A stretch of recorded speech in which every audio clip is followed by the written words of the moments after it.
अपने आत्मा जब आप परमात्मा के साथ थे वो 64 लाख तो पहले आएंगे, उसके बाद फिर जो अन्य पुण्यात्माएं आपके घरों में जो आएंगी, आपके संतान रूप में, आपके कोई नाती रूप में, पोता या पोती रूप में, वो तो अलग से आएंगी। बहुत अच्छी आत्माएं आपके घर जन्म लेंगी जो परमात्मा के स्टॉक में पहले से रखी हुई है।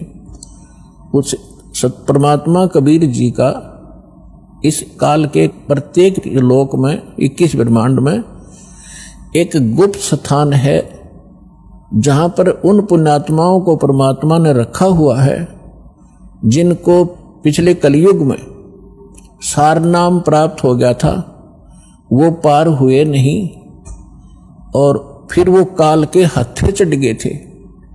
क्योंकि इस ज्ञान से आपकी आत्मा में ऐसा दृढ़ निश्चय अवश्य हो जाएगा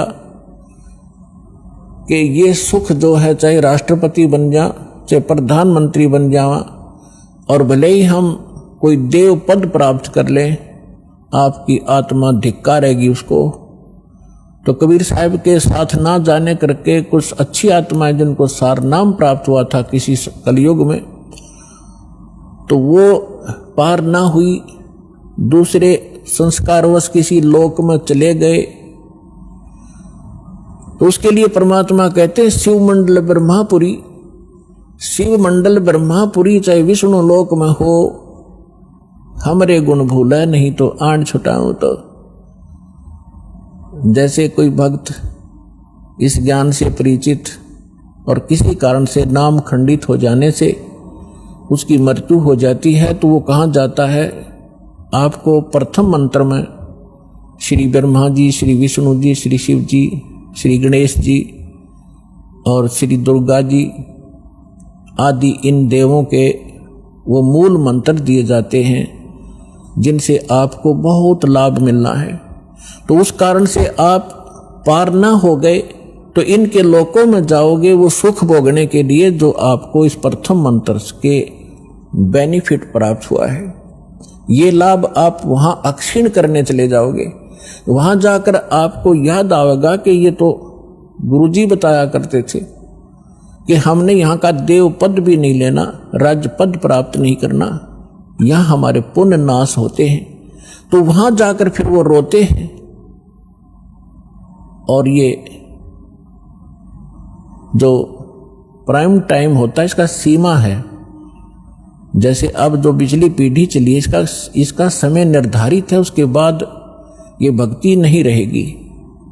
इस बीच जो निकल गया सो निकल गया। तो वो भक्ति जो युग है उसका समय समाप्त हो चुका होता है और उनकी मृत्यु हो जाती है। वो कोई ब्रह्मा जी के लोक में जा रहा होता है, कोई विष्णु जी के लोक में, कोई गणेश जी के यहाँ अपने इन मंत्रों के पुनों के आधार से, भक्ति के आधार से इनको वहाँ खाता है, बर्बाद करता है। तो वहाँ वो रोते हैं।